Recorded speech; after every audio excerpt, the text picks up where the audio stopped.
Develop है, Thailand tourist के लिए है, कंबोडिया, नेमपेंग, ये सब लाओस, वियतनाम, ये सब डेवलप है, सब म्यांमार है कि नहीं। यहाँ पर अगर हम ये एरिया से 2 हाईवे ले जाए, एक ले जाए वियतनाम और एक लेके चले जाए हम सिंगापुर, यहाँ पर सिंगापुर, आपको लगता है कि इस एरिया का डेवलपमेंट बचेगा?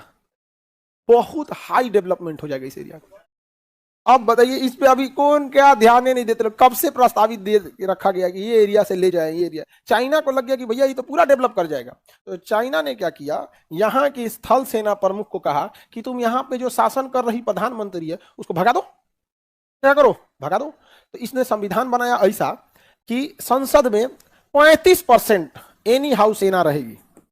कितना? 35% एनी हाउस सेना रहेगी और 70% से मतदान पास होगा। किसी भी प्रस्ताव, देखिए 35% क्यों लगी? सेना, 65% पब्लिक, 65% पब्लिक। हमारी संसद में सेना 0, सेना बॉर्डर पे रहती है, संसद में क्या करेगी?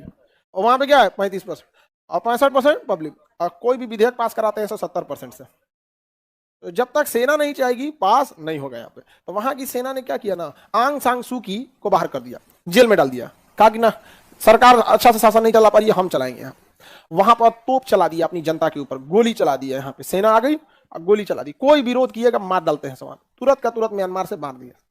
तो चाइना ने बवाल मचा दिया, हम लोग का ये प्रोजेक्ट चौपट हो गया। अब हम लोग मुंह देख रहे हैं, टुकुर टुकुर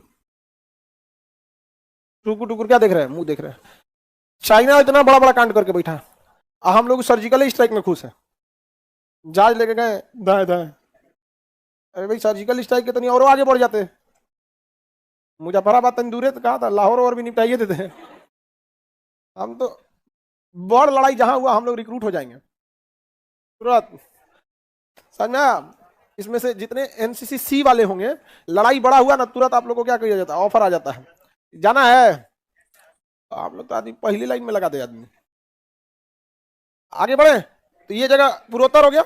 अगर हम यहां से सड़क लेते जाए कहां तक? वियतनाम, इससे फायदा, और यहां तक लेके चले। अब ध्यान से समझिए, युद्ध की स्थिति में हमें यहां पे तो कोई दिक्कत नहीं, अंडमान निकोबार है, और यहां अगर हम सड़क बना दें तो इन लोगों के पास पैसा तो है नहीं, गरीब देश है सभी सब।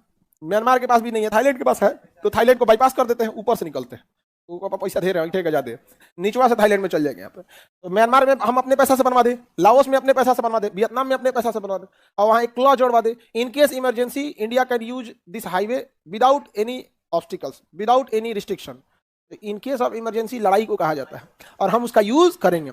लड़ाई जैसे होगी 1 महीना पहले माहौल बन जाता है, ये वो ट्रक में लाद लाद हथियार यहाँ से उठा देंगे। यहाँ पे तुम बंद करो हमारा चिकन नेक, हम तुम्हारा यहाँ पे। ये चाइना का सबसे डेवलप एरिया है, हुआनजाई हो गया या डेवलप, पूरा सबसे डेवलप एरिया है। समझ में आ रहा है कि नहीं आ रहा है? पता नहीं क्या करता है सब बैठ के वहां, एक सड़क नहीं बना पा रहा है तुम लोग। बताओ, एक सड़क नहीं बना पा रहा, क्या बनाएगा तुम लोग वहां पर? चाइना की नाक में दम कर देते हैं लोग हम लोग यहाँ से, और यहाँ ही बंदरगाह बना देते हैं। हम लोग उससे क्या करते हैं? बंदरगाह हम बनाए, तुम यूज करो। सीमेंट कहां से जाता? भारत से। छड़ भारत, गिट्टी भारत, बालू वहीं से खरीदते। कौन ले जाएगा बालू यहाँ पे? बिहार में अपने बालू बनते हैं तो वहां से ले आते हैं यहाँ पे, उसको बना के दे देते लोग, उसका पैसा लगता नहीं, कहते 50-50 यूज करेंगे। क्या करेंगे? 50 जो भी इनकम आएगा आधा तुम लेना, आधा हम ले लेंगे। यहाँ पर नहीं कर सकते हैं। चाइना के लिए परमानेंट सरदर्द दे दिए, लेकिन इंडिया के किसी शिप को वो नहीं रोकेगा। इंडिया के किसी शिप का मतलब होता है इंडिया की नेवी को भी नहीं रोकेगा। वहां हम नेवी शब्द ही नहीं यूज करेंगे। इंडिया के किसी शिप को नहीं रोकेगा। अब जैसे इधर ये ससुरा गलवान घाटी में जाए, हम लोग 50 को यहाँ पानी वाली जहाज लाद दे बंदरगाह पे, अब पूरा मिसाइल उसाइल लोड करके, उनका तो माथा दर्द कर जाएगा। रीजन समझिए, अगर हम चाइना को यहाँ डिस्टर्ब नहीं करेंगे तो अपनी वो पूरी सेना को इधर मोबिलाइज कर देगा। समझ में गया?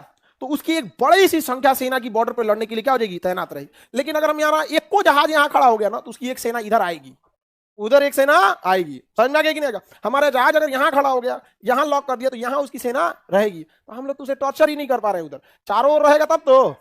नहीं समझा? अब भारत सरकार को पता नहीं कहाँ सूझल है। हाँ, अग्निवीर जाए चाहे कोई जाए, अरे सड़क तो रहना चाहिए ना। हमारी किस काम का विदेश नीति कि हम लोग है म्यांमार और लाओस और वियतनाम से सड़क ना बनवा पा रहे हैं? कोने काम का मतलब चाइना का इन्फ्लुएंस इतना ज्यादा है, बना ले अपनी सड़क। यहाँ पे कौन देश नहीं चाहेगा सड़क बनाना? ये सब छोटका छोटका देश के पास पैसा वैसा कुछ खास रहता नहीं है यहाँ पे। और भी अच्छा चीज जानते हैं क्या है? धर्म किसी चीज को जोड़ने का बड़ी अच्छा रास्ता होता है। समझ में आ गया कि नहीं आ गया? यहाँ पे जाते नमो बुद्धाय, बुद्धम शरणम गच्छामि, हम बुद्ध की धरती से आए हैं। समझ में आ गया कि नहीं आ गया? हम अब वहां जाके हम लोग थोड़े कहेंगे लोग कि हम लोग भारत की जैसा ड्रेस वैसा भी, डिप्लोमेसी इसी को तो कहते हैं। यहाँ पे नेपाल जाएंगे, सीता जी जहां से मिली थी भगवान श्री राम के यहाँ से हम आए हैं। या लाओस में गए, महात्मा बुद्ध की ज्ञान स्थली बिहार की उस धरती से हम आए हैं। अरे आइए बैठिए। हम समझ में आ गया कि नहीं आ गया? किसी को दिक्कत? डिप्लोमेसी यही कहलाती है, जैसा जैसा देश वैसा भेष। अब जाके नेपाल में कहेंगे नमो बुद्धाय, नहीं समझ में आ गया? वहां जाके आपको सियाराम कहना पड़े, तो डिप्लोमेसी यही ना होती है जी। नहीं समझ आया? एकदम बेहतरीन होती है। इसमें क्या चीज है भाई? हमको देश ले जाना है, अपना जाति धर्म को साइड में रखिए। बात किसकी कही है? देश की। देश बचेगा ना तो आपकी जाति धर्म सब बचेगी, आप बचेंगे। देश नहीं बचेगा, आप नहीं रह जाएंगे। क्या हुआ अफगानिस्तान का, इराक का, सीरिया का, फिलिस्तीन बर्बाद हो गया। फिलिस्तीन, आज फिलिस्तीन की जमीन पे फिलिस्तीन को नहीं रख सकते। जमीन में तो अल्टीमेट फिलिस्तीन का ना था। इजराइल जानते क्या कर रहा है? 2000 साल पहले मेरा था ससुरा, 2000 साल पहले पूरी पृथ्वी भारत की थी। नहीं समझ आया? ये कोई बात है? डायनासोर रुक के कहेगा कि पहले हमारा ही राज चलता था, तुम लोग कब आया? हाँ तो क्या कहेंगे? हाँ डायनासोर तुम्हारा ही तो था। आगे बढ़े तो यहाँ पे पूर्वोत्तर को जोड़ने का सबसे सिंपल रास्ता यही है, इससे सिंपल और कोई रास्ता नहीं है। इंग्लैंड जब हम गुलाम थे ना, तो यहाँ सिंगापुर से बस खुलती थी और कलकत्ता, लाहौर, अफगानिस्तान, काबुल होते हुए लंदन तक जाती थी। ऐसे वो सब हमें गुलाम नहीं बनाए थे, सब बहुत डेडिकेटेड थे वो लोग।